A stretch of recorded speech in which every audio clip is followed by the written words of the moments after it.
Shadow Knight, Part 1, written by Aaron Dembski Bowden. The scenes of the father, they say. Maybe not. But we were always different. My brothers and I, we were never truly kin with the others, the angels, the wolves, the ravens. Perhaps our difference was our father's sin. Perhaps it was his triumph. I am not empowered by anyone to cast a critical eye over the history of the 8th Legion. These words stick with me, though.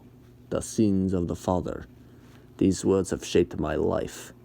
The sins of my father echo throughout eternity as heresy, yet the sins of my father's father are worshipped as the first acts of godhood.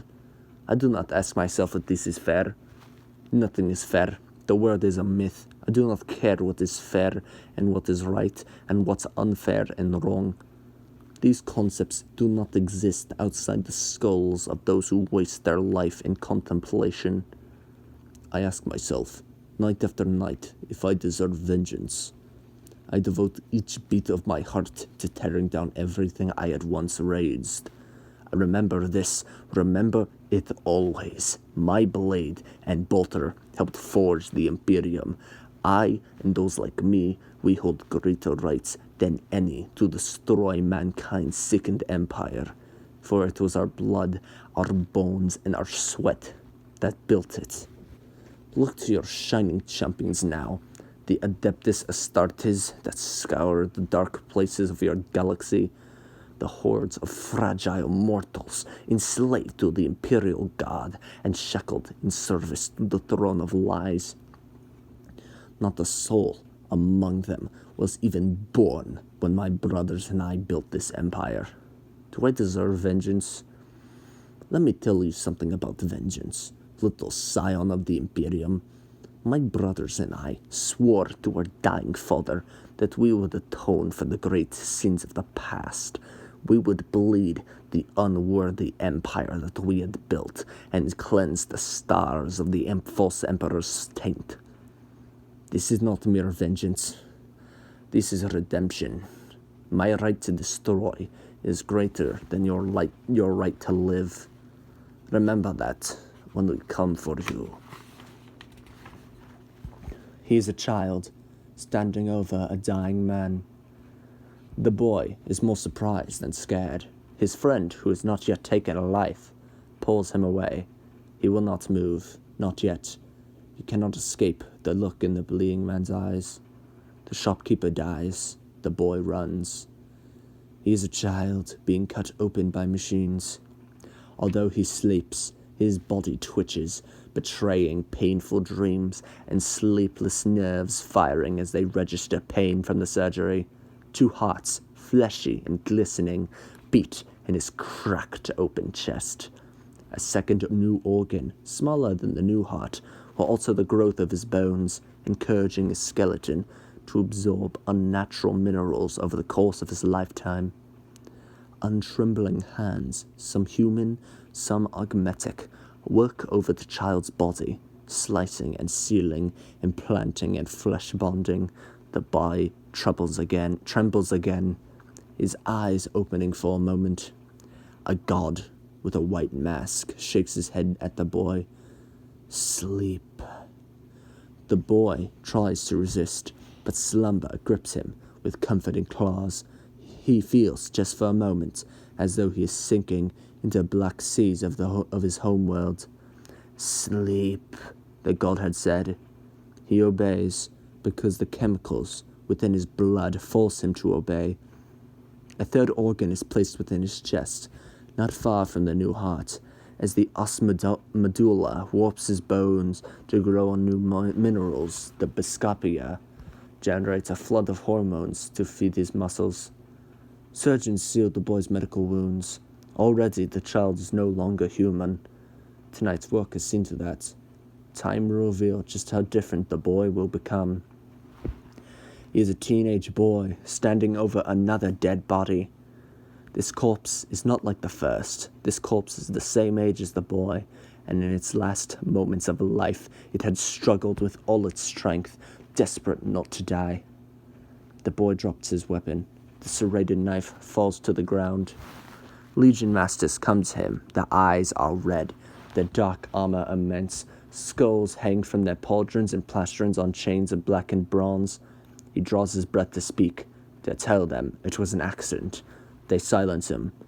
"Well done," they say, and they call him brother.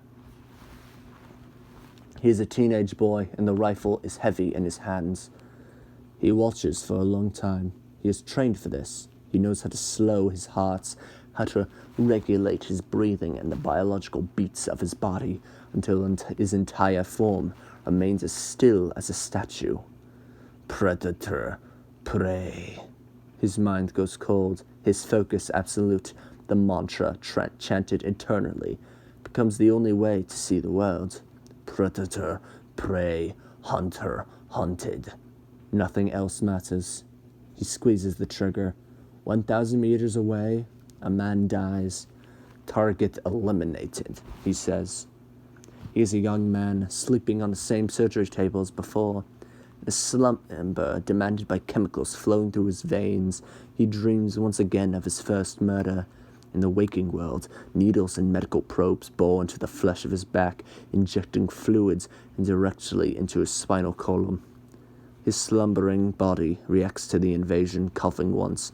Acidic spit leaves his lips, hissing on the ground where it lands, eating into the tiled floor. When he wakes, hours later, he feels the sockets running down his spine, the scars, the metallic nodules. In a universe where no gods exist, he knows this is the closest mortality can come to divinity. He is a young man, staring into his own eyes. He stands naked in a dark chamber, in a lined rank with dozen other souls. Other initiates standing with him, also stripped of clothing, the marks of their surgeries fresh upon their pale skin. He barely notices them. Sexuality is a forgotten concept alien to his mind, merely one of 10,000 other humanities his consciousness had discarded. He no longer recalls the face of his mother and father. He only recalls his own name, because his Legion masters never changed it. He looks into the eyes that are now his. They stare back, slanted and murder red, sits in a helmet with his facial plate painted white. The blood-eyed, bone-paled skull watches him as he watches it. This is his face now. Through these eyes he will see the galaxy. Though through this skulled helm he will cry his wrath at those who dare defy the Emperor's vision of mankind. "You are Talos," a Legion master says, "of 1st Claw, 10th Company." He is a young man, utterly inhuman, immortal and undying. He sees the surface of this world through crimson vision, with data streaming and sharp, clear white runic language across his retinas. He sees the life forces of his brothers in the numbers displayed. He feels the temperature outside of his sealed war armor. He sees targeting sights flicker as they follow the movements of his eyes, and feels his hand, the hand clutching his bolter, tense as it tries to follow each target lock. Ammunition counters display how many have died this day. Around him, aliens die. 10, 100, 1,000. His brothers butchered their way through a city of violent crystal, bolters roaring and chainsaws howling. Here and there, in the opera of a battle noise, a brother screams his rage through helm amplifiers. The sound is always the same. Bolters always roar, chainblades always howl, Adeptus Astartes always cry their fury. When the 8th Legion wages their war, the sound is that of lions and wolves slaying each other while vultures shriek above. He cries words that he will one day never shout again, words that will soon become ash on his tongue. Already he cries the words without thinking about them, without feeling them. For the Emperor.